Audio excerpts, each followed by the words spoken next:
Hello, fifth and sixth grades. I miss you guys so much. I'm so sorry we couldn't plan a live class before Easter, but I just wanted to take a few minutes to record this video lesson to kind of introduce you to what is going to happen next week.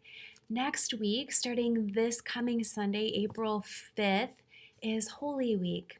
So Sunday is Palm Sunday, when we remember how Jesus entered into Jerusalem as a king, and the people were hailing him, and they were so excited that Jesus was coming. And so we read these stories in the Gospels, and we call it Palm Sunday because people tore down branches from the palm trees and waved them and placed them before Jesus as he rode into Jerusalem on a donkey.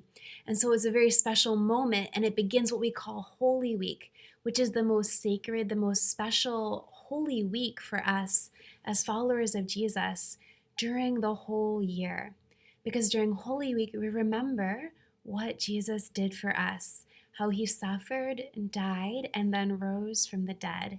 So I have a short article that you're going to read, especially about what we call the Triduum. And that can seem like, oh, this weird, fancy, churchy, religious word, but Triduum is just simply the Latin word that means three. And Triduum are the 3 days that are the most holy days in Holy Week and the whole year. Holy Thursday, Good Friday, and Holy Saturday into Easter. So starting the evening-ish of Holy Thursday and into the day of Easter, it's not exactly 3 when we think of the 3 days as far as how we think of them now, but kind of in a mysterious, mystical way, 3. So the Triduum. So during the Triduum, on Holy Thursday, we remember how Jesus gathered with his disciples at the Last Supper.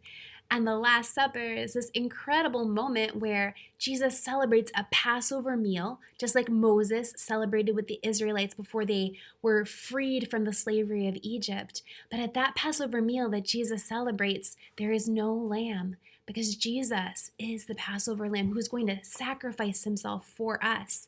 And at the Last Supper, Jesus institutes or establishes, gives us the sacrament of the Eucharist, his own body, blood, soul, and divinity. So special, so sacred. And Jesus says at the Last Supper, do this in remembrance of me.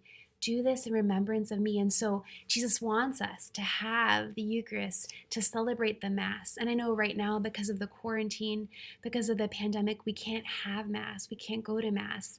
And that's really hard, but we can still unite our hearts to Jesus every day. And I'm going to share some links with you where you can actually watch Mass online. And I really encourage you to do that, especially on Sundays, to take the time to watch Mass online and unite your heart with Jesus at the Mass, even though we can't be physically present at Mass and we can't physically receive Jesus in the Eucharist. Also, at the Last Supper, Jesus establishes the priesthood. So he makes the disciples the very first priests, which is really incredible. Now, going from Holy Thursday, we know after the Last Supper, Jesus goes to the Garden of Gethsemane and he's arrested. And he's brought to trial first before the Jewish religious leaders and then before Pilate, the governor of the Roman province of Judea, and he's condemned to death. And on Good Friday, it's very traditional for us to pray the Stations of the Cross, and there's a special prayer service called the Celebration of the Passion of the Lord and the Veneration of the Cross. Good Friday is the only day in the entire year where no priest anywhere, not even the Pope or the bishops, is allowed to celebrate Mass. There's no Mass on Good Friday, because we remember how Jesus sacrificed himself for us. It's very, very important, very special, sacred moment. If we were able to go to church together at the celebration of the Lord's Passion, there'd be readings of the Passion from the Gospel, so the story of how Jesus suffered and died. And there would be a special time where the cross would be presented before the people, and they could come up and kiss the cross or touch the cross as a sign of respect to Jesus for how he died for us. And then people could receive the Eucharist communion because they would consecrate, they would take enough hosts and consecrate enough hosts on Holy Thursday the night before, so that even though Jesus, we remember how he dies for us on Good Friday, he still wants to nourish us with his body and blood. So if we could go to church, we would be able to receive the Eucharist even though there would be no Mass. So then Good Friday, then we have Holy Saturday, which is kind of a day of great silence, right? On this day, we remember and try to enter into the experience of Mary and the apostles, the other women who felt in their hearts the absence, how Jesus wasn't there. He was in the tomb, he was dead. But also on Holy Saturday, we remember how Jesus went down to rescue from this waiting place, this temporary holding place, all of the holy souls who died before he died. And he brought them to heaven. So people that repented of their sins, like Adam and Eve and Abraham and Noah, all of these great significant figures of the Old Testament, they couldn't go to heaven until Jesus died and rose again. And so we remember how on Holy Saturday, Jesus goes down to get them, to bring them to heaven with him on Easter Sunday, which is just amazing to imagine.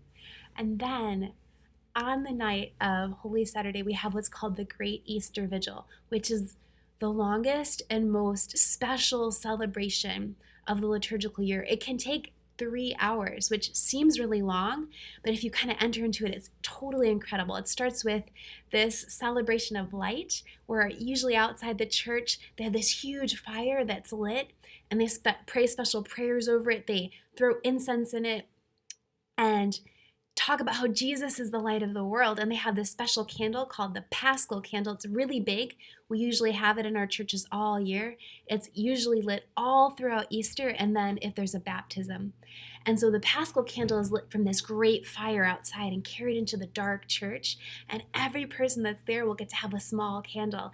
And all the candles get lit, and they sing this special, special song called the Exultet, which sings about what Jesus did for us, how he died and rose from the dead and conquered sin and death. And then there's all these readings that help us to enter into the story of salvation history, from the garden in Genesis to what Noah, or rather what Abraham did, and what the prophet said, all the way till the proclamation of the gospel for the Easter Vigil, which talks about Jesus rising from the dead, which is so wonderful. And at the Easter Vigil Mass, people, especially adults who've been preparing to become members of our church, will receive baptism, their first communion, and their confirmation. So very special, special Mass. Much music. A lot of parishes will have trumpets that will play all sorts of instruments and choirs. Incredible. So then on Easter Sunday, we have Easter Sunday Masses. And again, we have the special reading of the gospel of Jesus and what happened when he rose from the dead. And then we get to also renew our baptismal promises on Easter Sunday. So the priest will lead us through these responses of, rejecting sin and all of the works of the devil, and then saying yes to Jesus and yes to life.